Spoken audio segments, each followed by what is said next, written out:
ಬೀದರ್ನಲ್ಲಿ ಈಗ ಶಾಪಿಂಗ್ ಇನ್ನಷ್ಟು ಸ್ಮಾರ್ಟ್ ಯಾಕೆಂದ್ರೆ ಬಂದಿದೆ ರಿಲಯನ್ಸ್ ಡಿಜಿಟಲ್ನ ಹೊಸ ಸೆಕೆಂಡ್ ಬ್ರಾಂಚ್.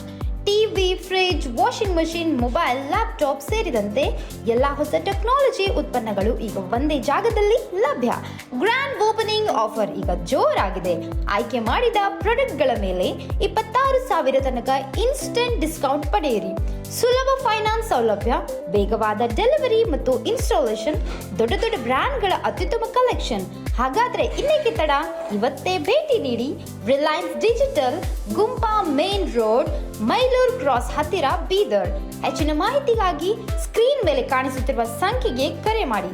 ರಿಲಯನ್ಸ್ ಡಿಜಿಟಲ್, ಟೆಕ್ನಾಲಜಿಯ ಹೊಸ ಅನುಭವ. ಇದರಲ್ಲಿ second Reliance digital store Gumpa road ಅಲ್ಲಿ ಲಾಂಚ್ ಆಗಿದೆ. ಇದರಲ್ಲಿ ಎಕ್ಸೈಟಿಂಗ್ ಆಫರ್ಸ್ ನಡೀತಾ ಇದೆ. ಅಪ್ಲಯನ್ಸಸ್ ಮೇಲೆ, ವಾಷಿಂಗ್ ಮಷಿನ್ ಮೇಲೆ, ಲ್ಯಾಪ್ಟಾಪ್ಸ್ ಮೇಲೆ there is 0% EMI, up to 26,000 cash back offers ನಡೀತಾ ಇದೆ. ಸೊ ವಿಸಿಟ್ ಮಾಡಿ Gumpa road, Bidar, Reliance digital stores.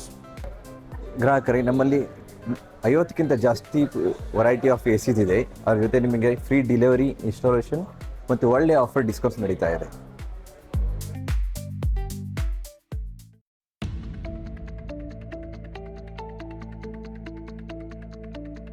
ನಮಸ್ಕಾರ ವೀಕ್ಷಕರೇ, ಶಿಷ್ಯ ನ್ಯೂಸ್ಗೆ ಸ್ವಾಗತ.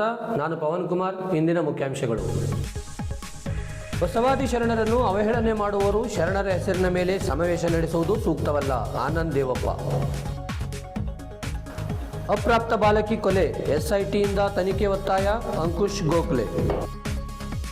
ಮೇ 15ಕ್ಕೆ ಸ್ಕೌಟ್ ಗೈಡ್ ಸುಸಜ್ಜಿತ ನೂತನ ಭವನ ಲೋಕಾರ್ಪಣೆ. ಡಾಕ್ಟರ್ ಗುರಮ್ಮ ಸಿದ್ದಾರೆಡ್ಡಿ.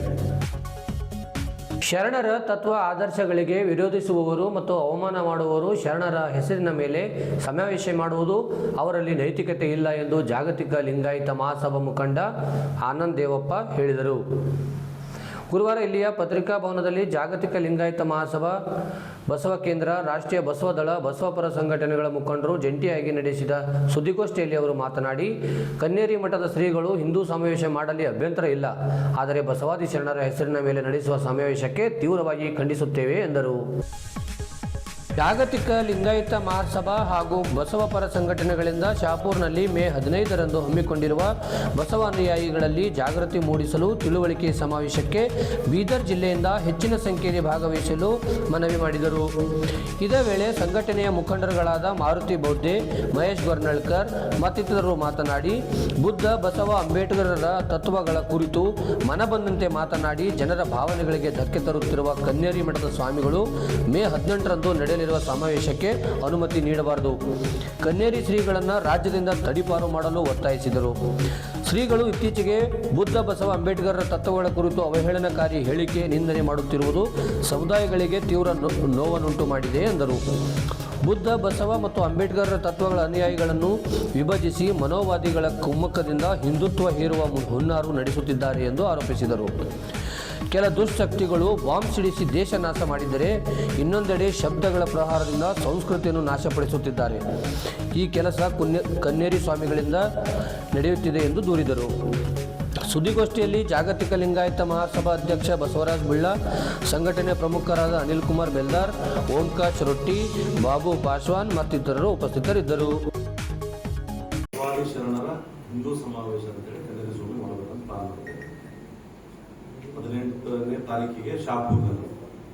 ನಾವು ಕೇಳೋದು ಒಂದೇ, ನೀವು ಹಿಂದೂ ಸಮಾವೇಶ ಮಾಡಿ ನಮಗೇನು ಅಭ್ಯಂತರ ಇಲ್ಲ, ಯಾವುದೇ ಸಮಾವೇಶ ಮಾಡಿದ್ರೆ ನಾವು ಅಭ್ಯಂತರ ಇಲ್ಲ. ಆದರೆ ಬಸವಾದಿ ಶರಣರ ಹಿಂದೂ ಸಮಾವೇಶ ಅಂತ ಮಾಡೋದು ಎಷ್ಟು ಮಟ್ಟಿಗೆ ಸೂಕ್ತ ಅನ್ನೋದು ನನ್ನ ಪ್ರಶ್ನೆ.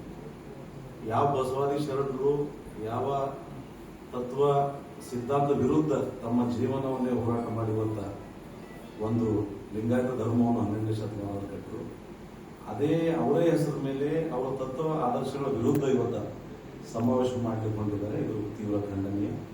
ಹೀಗಾಗಿ ನಾವು ಎಲ್ಲ ಬಸವಪರ ಸಂಘಟನೆ ಒಗ್ಗಟ್ಟಾಗಿ ಈ ಸಮಾವೇಶವನ್ನು ಖಂಡಿಸ್ತೀವಿ. ಕನ್ನೇರಿ ಸ್ವಾಮೀಜಿಯವರ ನಡೆಯನ್ನು ಖಂಡಿಸ್ತೀವಿ. ಇವತ್ತು ಆ ಹಿನ್ನೆಲೆಯಲ್ಲಿ ನಮ್ಮ ಲಿಂಗಾಯತ ಮತ್ತೆ ಎಲ್ಲ ಜನರಿಗೆ ಒಂದು ಈ ಎಲ್ಲ ಸನ್ನಿವೇಶಗಳ ಬಗ್ಗೆ ವಿಸ್ತಾರವಾಗಿ ತಿಳುವಳಿಕೆ ನೀಡಲು ಇವತ್ತು ಎಲ್ಲ ಬಸವಪರ ಸಂಘಟನೆ ಆಗಲಿ, ಬೇರೆ ಬೇರೆ ಚಿಂತಕರ, ಸಾಹಿತಿಗಳ, ಮತ್ತೆ ಬುದ್ಧ, ಬಸವ, ಅಂಬೇಡ್ಕರ್ನ ತತ್ವ ಆದರ್ಶಗಳು ನಡೆಯುತ್ತಾ ಇರುವಂಥ ಎಲ್ಲ ಸಂಘಟನೆಗಳು ಸೇರಿ 15ನೇ ತಾರೀಕು ನಾಳೆ ಶಾಪೂರ್ನಲ್ಲಿ ಒಂದು ತಿಳುವಳಿಕೆ ಕಾರ್ಯಕ್ರಮ ಅಂತ ಹೇಳ್ಬೋದು ಇದ್ರ ಬಗ್ಗೆ ಅದು ಮಾಡ್ತಾ ಇದ್ದಾರೆ.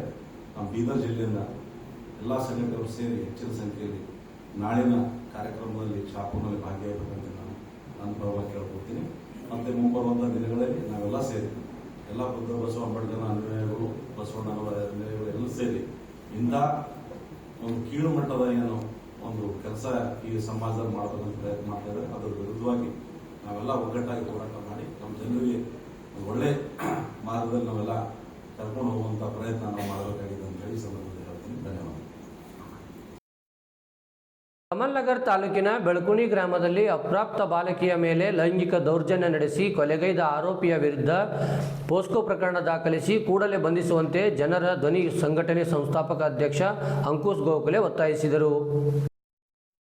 ಇಲ್ಲಿಯ ಜಿಲ್ಲಾ ಪತ್ರಿಕಾ ಭವನದಲ್ಲಿ ಗುರುವಾರ ನಡೆಸಿದ ಸುದ್ದಿಗೋಷ್ಠಿಯಲ್ಲಿ ಅವರು ಮಾತನಾಡಿ, ಯಾರು ಬಾಲಕಿಯನ್ನು ಕೊಲೆ ಮಾಡುತ್ತಾರೆ ಅವರನ್ನು ರಕ್ಷಿಸಿ, ಅನ್ಯಾಯಕ್ಕೆ ಒಳಗಾದ ಧ್ವನಿ ಇಲ್ಲದ ಬಾಲಕಿಯ ಪರ ಧ್ವನಿ ಎತ್ತುವವರನ್ನು ಹೆದರಿಸಿ ನೋಟಿಸ್ ಜಾರಿ ಮಾಡಿ ಪ್ರಕರಣ ದಾಖಲಿಸುವ ಕೆಲಸ ಜಿಲ್ಲಾ ಪೊಲೀಸ್ ಅಧಿಕಾರಿಗಳು ಮಾಡುತ್ತಿದ್ದಾರೆ ಎಂದು ಆರೋಪಿಸಿದರು.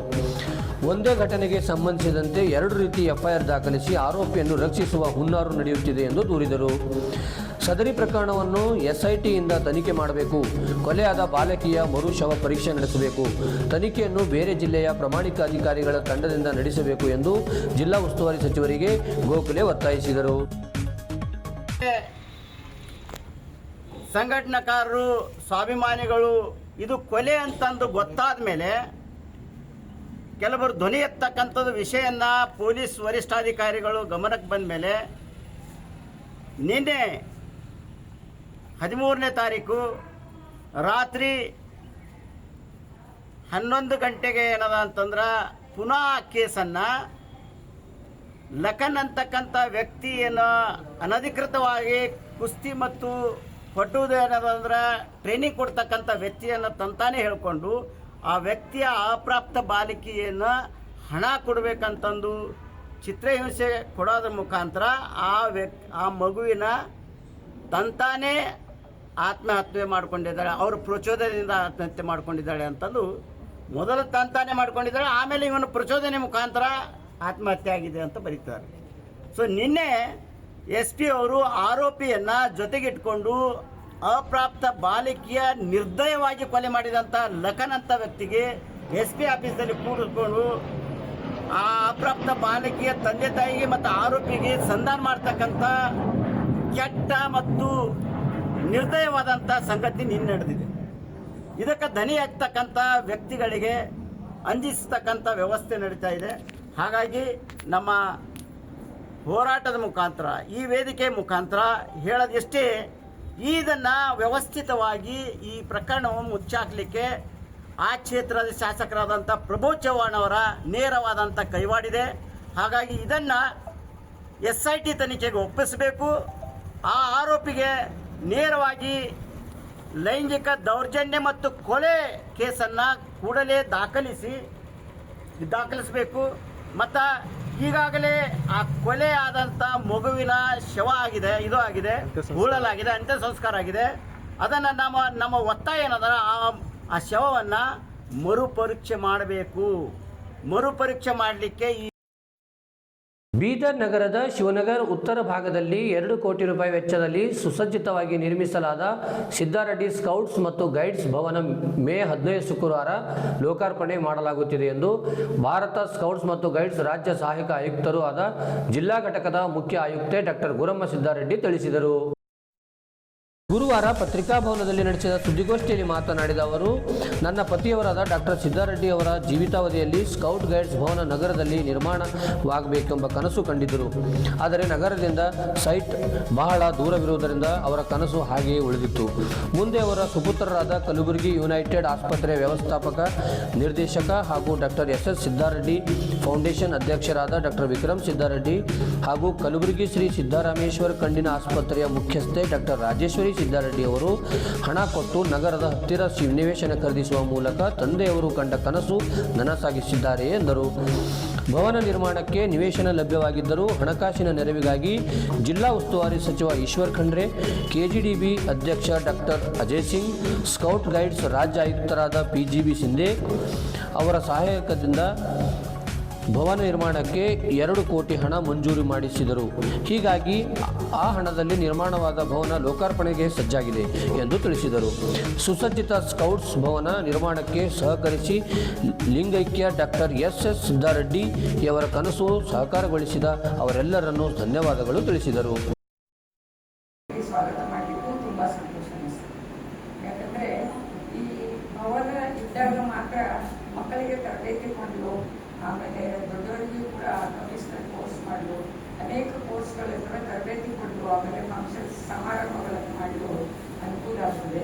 ನಾವು ಪ್ರತಿ ಸಲ ಬೇರೆ ಬೇರೆ ಬಿಲ್ಡಿಂಗ್ನಲ್ಲಿ ಮಾಡ್ತಾ ಇದ್ವಿ. ಆದರೆ ಈಗ ಒಂದು ಸ್ಕೌಟ್ ಭವನ ಅಂತ ಹೇಳಿ ಒಂದು ನಿರ್ಮಾಣ ಮಾಡಿದ್ದೀವಿ.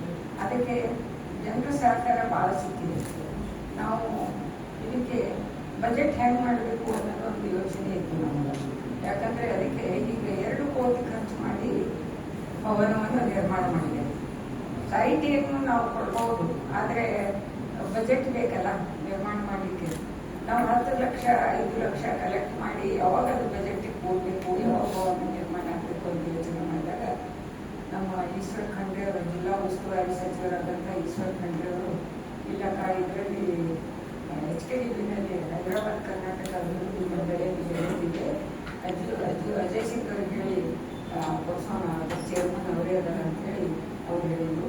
ಆಮೇಲೆ ನಾನು ಅಜಯ್ ಸಿಂಗ್ ಅವರಿಗೆ ಪರ್ಸನಲ್ ಆಗಿ ರಿಕ್ವೆಸ್ಟ್ ಮಾಡಿದ್ರು, ನೋಡ್ರಿ ಸ್ಕೌಟ್ ಭವನ ಸಲುವಾಗಿ ಬಜೆಟ್ ಬೇಕು, ಬಜೆಟ್ ಕೊಟ್ಟರೆ ಮಾತ್ರ ಸ್ಕೌಟ್ ಭವನ ಆಗ್ತದೆ, ಬರೀ ಸ್ಥಳ ಕೊಟ್ಟರೆ ಅದೆಲ್ಲೋ ಅಷ್ಟು ಉಪಯೋಗ ಆಗೋದಿಲ್ಲ ಅಂತ ರಿಕ್ವೆಸ್ಟ್ ಮಾಡಿ ಅವರು ಅದಕ್ಕೆ ಒಪ್ಪಿಗೆ ಕೊಟ್ಟು ಸುಮಾರು 2 ಕೋಟಿ ಹಣವನ್ನು ಬಿಡುಗಡೆ ಮಾಡಿದ್ದಾರೆ HKDBಯಿಂದ.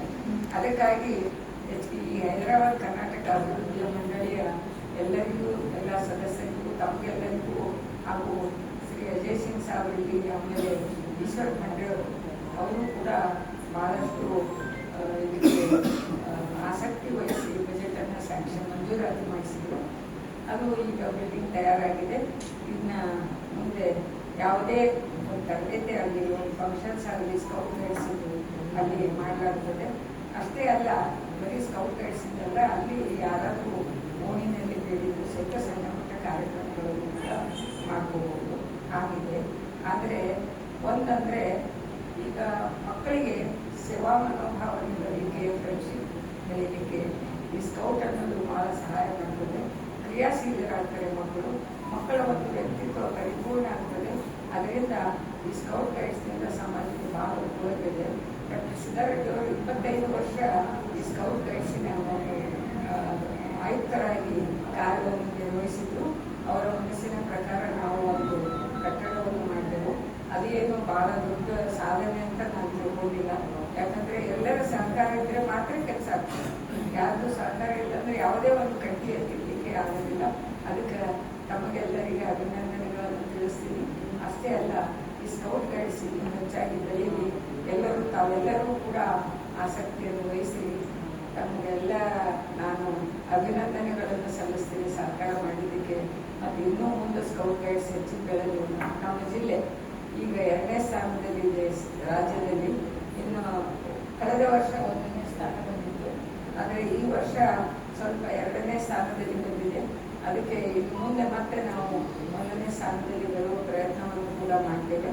ತಾವು ಕೂಡ ಸಹಕಾರ ಮಾಡಲಿ ಅಂತ ಹೇಳಿ ತಮ್ಮೆಲ್ಲರಿಗೂ ವಿನಂತಿ ಮಾಡಿಕೊಂಡು, ಸ್ಕೌಟ್ ಗೈಡ್ಸು ಮಕ್ಕಳ ಒಂದು ವ್ಯಕ್ತಿತ್ವ ಬೆಳೀಲಿಕ್ಕೆ, ಒಳ್ಳೆಯ ನಾಗರಿಕರಾಗಲಿಕ್ಕೆ ಸಹಾಯ ಆಗ್ತದೆ ಅಂತ ಹೇಳಿ ನಾನು ತಮ್ಮಲ್ಲಿ ಒಂದು ತಮಗೆಲ್ಲರಿಗೂ ಇವತ್ತು ಇಂಥ ಮಧ್ಯಾಹ್ನ ಬಿಸಿಲಲ್ಲಿ ತಾವೆಲ್ಲರೂ ಬಂದಿದ್ದೀರಿ. ತಮಗೆಲ್ಲರಿಗೂ ಸ್ವಾಗತವನ್ನು ಕೋರಿ ಅಭಿನಂದನೆಗಳನ್ನು ತಿಳಿಸಿ ನನ್ನ 2 ಮಾತುಗಳನ್ನು ಮುಗಿಸ್ತೇನೆ. ಜೈ ಹಿಂದ್, ಜೈ ಕರ್ನಾಟಕ. ಇಲ್ಲಿಯವರೆಗೆ ಸುದ್ದಿ ಕೊಟ್ಟಿದ್ದು ನಾನು ಪವನ್ ಕುಮಾರ್. ಮುಂದಿನ ಸುದ್ದಿಯೊಂದಿಗೆ ಮತ್ತೆ ಭೇಟಿಯಾಗೋಣ. ವಂದನೆಗಳು.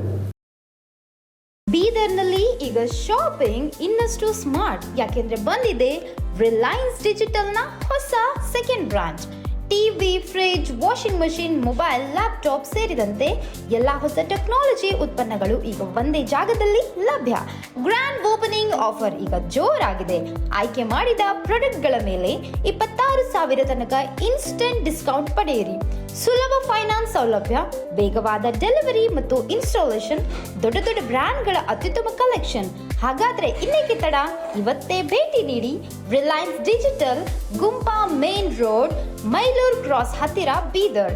ಹೆಚ್ಚಿನ ಮಾಹಿತಿಗಾಗಿ ಸ್ಕ್ರೀನ್ ಮೇಲೆ ಕಾಣಿಸುತ್ತಿರುವ ಸಂಖ್ಯೆಗೆ ಕರೆ ಮಾಡಿ. ರಿಲಯನ್ಸ್ ಡಿಜಿಟಲ್, ಟೆಕ್ನಾಲಜಿಯ ಹೊಸ ಅನುಭವ. ಇದರಲ್ಲಿ second Reliance digital store Gumpa road ಅಲ್ಲಿ ಲಾಂಚ್ ಆಗಿದೆ. ಇದರಲ್ಲಿ ಎಕ್ಸೈಟಿಂಗ್ ಆಫರ್ಸ್ ನಡೀತಾ ಇದೆ.